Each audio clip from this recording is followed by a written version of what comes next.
So today we're going to be talking about treatments for autism, as well as other things connected to autism. Did you know that 1 in 10 children in the US have autism spectrum disorder? And my child happens to be one of those 1 in 10 children.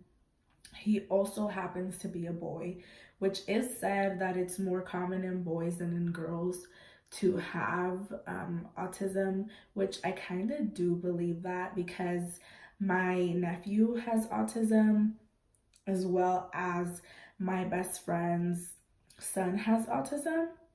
And I mostly see it in boys, which is rather different because there's not really like solid research to why it's more common in boys than girls.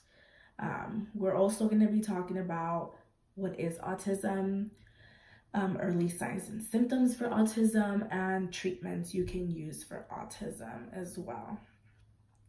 First of all, what is autism? Autism is not like a single disorder. It's a variation of different disorders. They most likely have shared signs and symptoms, but they all fall under the autism umbrella per se. There's different disorders like autism, Asperger's syndrome, and other things as well. Every child that has autism spectrum disorder has problems with their communication, their behavior, their social skills, their empathy. They kind of lack in those just basic skills that me and you have.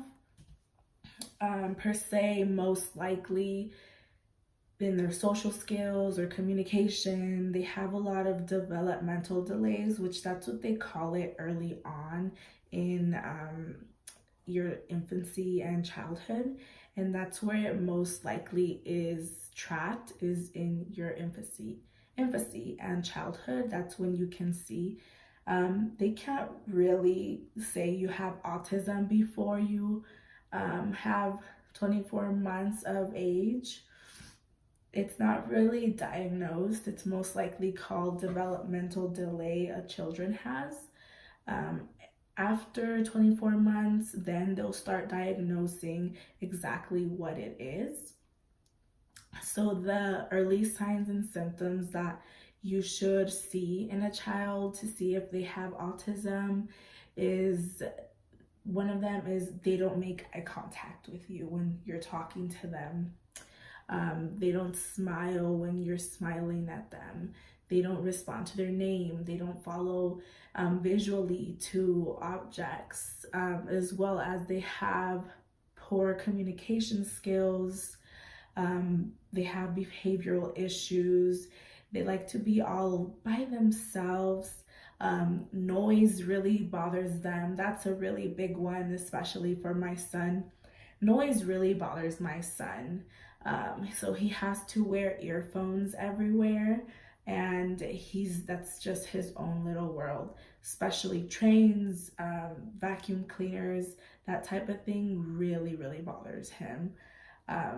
So he has to keep that covering his ears because he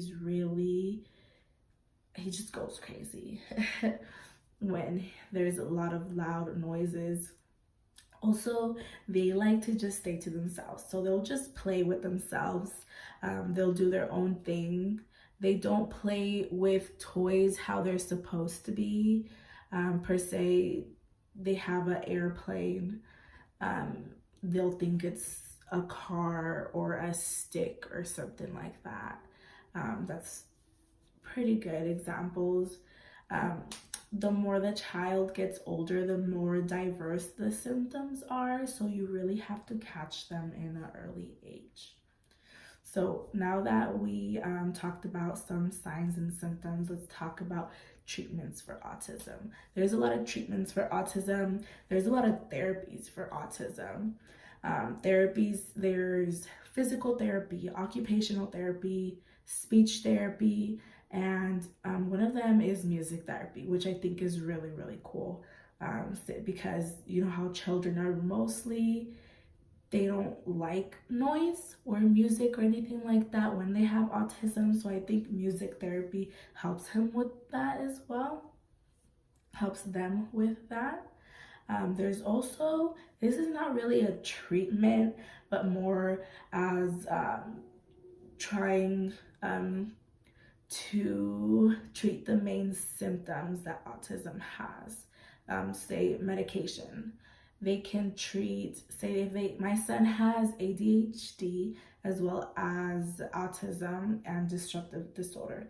So medication helps him with the ADHD part to help him focus in school. So that's one of the treatments as well. So now that we talked about what is autism as well as the early signs and symptoms you have to watch for and the treatments, hopefully you guys know and what to see and exactly what is autism, and that autism is really out there and it's more common than usual, and there is no cure for autism as of now. They don't know how autism happens or anything like that, so hopefully they bring a cure to autism. While there's no common cure for autism or treatment for autism, I believe the only thing that can really help a child with autism is the support from family members and people around them.